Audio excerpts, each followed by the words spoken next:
ఒక రాజ్యంలో ఒక రాజు రాజ్యాన్ని పరిపాలిస్తుంటాడు. అక్కడ ఉండే ప్రజలందరికీ నేనే దేవుణ్ణి, నన్ను పూజించండి, చనిపోయిన తర్వాత జీవితం ఏమీ లేదు,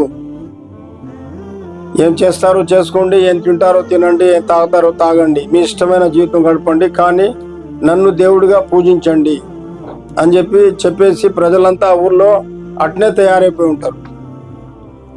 ఆ ఊరికి ఒక మహాత్ముడు, మహనీయుడు, మహానుభావుడు వస్తారనమాట. వచ్చి అక్కడుండే ప్రజలకి ఈ పనులన్నీ చేయకూడదు, మమ్మల్ని పుట్టించిన ఒక సృష్టికర్త అల్లా సుబ్హానహు తాలా ఉన్నాడు, అతనికి మేము సమాధానం చెప్పాలా, జన్మించిన వారికి మరణం తప్పదు, మరణించిన వారికి జననం తప్పదు, ఈ జీవితం గురించి ఆయనకి పూర్తిగా మేము సమాధానం చెప్పాలా అని చనిపోయిన తర్వాత జీవితం గురించి బోధిస్తాడనమాట. ఆ మాటలన్నీ ఒక సిపాయిని మహారాజు కాడు పోయి, మహారాజు గారు మీరేమో అందరికి ఇటు చెప్పారు, వీళ్ళకి ఒక ఎవరో హజరత్ గారు వచ్చి అక్కడుండే ప్రజలందరికీ ఇలా బోధిస్తున్నారు. అప్పుడు మహారాజు గారు ఏం చెప్తారంటే, అతన్ని నా దగ్గరికి పట్టుకొని రండి అని చెప్పి సిపాయిల్ని పంపిస్తాడనమాట. సిపాయిలు వచ్చి ఆ గురువు గారిని తీసుకెళ్తారు. ఏమయ్యా నువ్వేం చెప్తున్నావు ప్రజలకి అని చెప్పి కొద్దిగా కోపంతో మాట్లాడతారు. మాట్లాడిన తర్వాత అప్పుడు ఆ మహాత్ముడు, ఆ గురువు గారు ఏం చెప్తారంటే, మహారాజు గారు ప్రతి మనిషికి సృష్టికర్త సృష్టించాడు, పుట్టించాడు, మళ్ళీ ఇక్కడి నుంచి పోయిన తర్వాత ఒక జీవితం ఉన్నది, ఆ జీవితం గురించి లెక్క చెప్పాలి. ఎవరైతే సన్మార్గం నడుస్తారో వాళ్ళ కొరకు బహుమతులు, మంచి జీవితం ఉన్నది. ఎవరైతే ఇష్టార్థమైన జీవితం గడుపుతారో, సృష్టికర్త చెప్పిన పద్ధతి లేకుండా వాళ్ళ ఇష్టంగా ఎవరైతే గడుపుతారో వాళ్ళ శిక్షలు ఉన్నాయి. అప్పుడు మహారాజు ఏం చెప్తానంటే, ఇవన్నీ నాకు తెలియదు, నేను మీకు 3 ప్రశ్నలు అడుగుతాను, దానికి కానీ మీరు సమాధానం చెప్పితే మీ మాటల మీద నేను విశ్వాసం తెస్తాను, మీ శిష్యుడుగా మారిపోతాను, ఆ మాటలపైన నేను విశ్వాసం తెస్తాను, నేను మారుతాను, మీరు చెప్పిన మార్గంలో నేను నడుస్తాను. ఆ 3 ప్రశ్నలకు సమాధానం మీరు చెప్పకపోతే మీ తల నరికేస్తాను, శిరక్షతము. అలాగే అని చెప్పి ఆ గురువు గారు ఒప్పుకుంటారు. ఒప్పుకొని ఏం చేస్తారంటే, అట్టయితే మీరు ఒక పని చేయండి, ఒక సమావేశం పెట్టండి, ఊర్లో ప్రజలందరికీ కూడా జమ చేయండి, ఆ తర్వాత మీరు ప్రశ్నలు అడగండి, నేను సమాధానం చెప్తాను అని ఒకరోజు నిర్ణయం చేసుకున్నారు. ఆ రోజు సమావేశంలో అందరినీ పిలుచుకొని ఆ రోజు ప్రశ్నలు సమాధానాలు జరుగుతాయన్నమాట.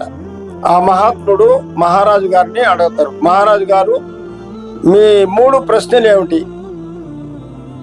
అప్పుడు మహారాజు ఏం చెప్తానంటే, ఇప్పుడు ఆ సృష్టికర్త అల్లా సుబ్హానహు తాలా ఏం చేస్తున్నాడు?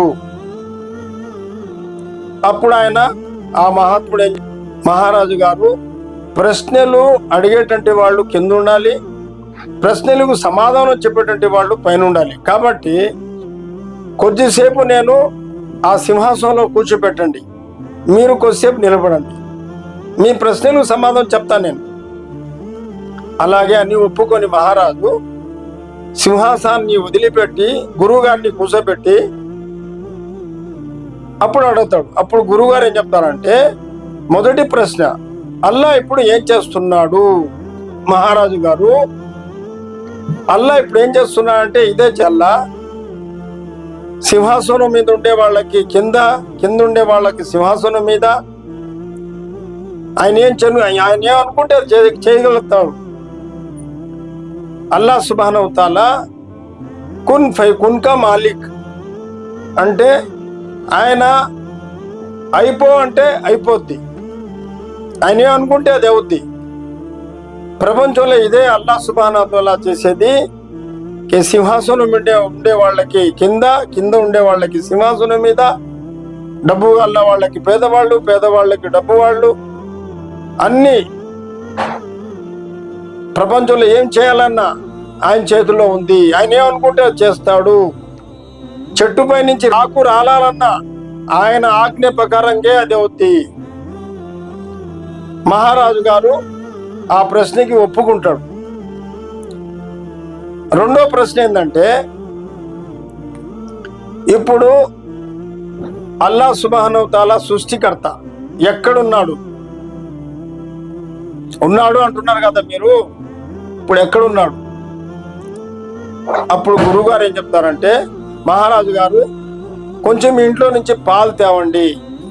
పాలు తీసుకొచ్చిన తర్వాత మహారాజు గారు దీంట్లో వెన్న ఉన్నదా? ఉంది.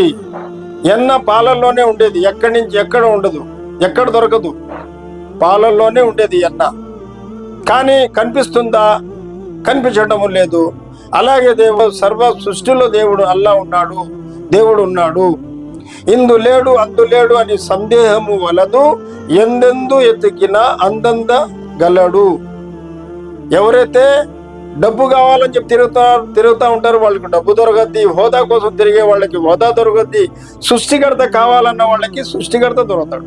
ఎట్టయితే పాలుని కాగిపెట్టి మజ్జిగ చుక్కలు కొన్ని వేసిన తర్వాత ఎట్టయితే అది పాలు విరిగిపోయి పెరుగుగా మారి మళ్ళీ దాంట్లో నుంచి మేము మసగ రావడానికి కష్టపడిన తర్వాత మసగ దొరకద్ది కదా, అలాగే నెయ్యి పాలల్లో ఉన్నాయి, కానీ నెయ్యి పాలల్లో ఉన్నట్టుగా కనిపించదు. దాని గురించి కృషి చేస్తే కష్టపడితే అది దొరకద్ది, కనిపిస్తుంది. అలాగే అల్లా కొరకు దేవుడి కొరకు మేము కష్టపడితే ప్రయత్నిస్తే కృషి చేస్తే ఆయన దొరకతాడు. మూడో ప్రశ్న, మహారాజు గారికి ఆ ప్రశ్న ఇష్టపడుతుంది అనమాట. నిజమే, వాస్తవం నీవు చెప్పింది. పాలల్లో ఎట్టయితే వెన్న ఉన్నదో అలాగే సర్వ ప్రపంచంలో దేవుడు లేని స్థలమే లేదు, ప్రతి దిగ్గడ ఆయన ఉన్నాడు. మూడో ప్రశ్న, అల్లా సుబ్హానహు తఆలా ఆ సృష్టికర్త జగజ్యోతి ఎట్ట చూస్తున్నాడు? అతని చూపు ఏ వైపు ఉన్నది? అప్పుడు ఆ గురువుగారు ఏం చెప్తానంటే, అయ్యా ఒక దీపం తెప్పించండి. ఒక దీపం మహారాజు గారు ఈ దీపము ఎటు చూస్తున్నది? అప్పుడు మహారాజు ఏం చెప్తాడంటే చుట్టూరు చూస్తున్నది. అలాగే ఆ సృష్టికర్త జగజ్యోతి అల్లా సుబ్హానహు తఆలా సర్వాన్ని చూస్తున్నాడు. కాబట్టి ఆ తర్వాత ఆ మూడు ప్రశ్నలకు సమాధానాలు కరెక్ట్గా లభించిన తర్వాత ఆ మహారాజు గారు విశ్వాసాన్ని స్వీకరించి అల్లా భక్తుడుగా మారతాడనమాట.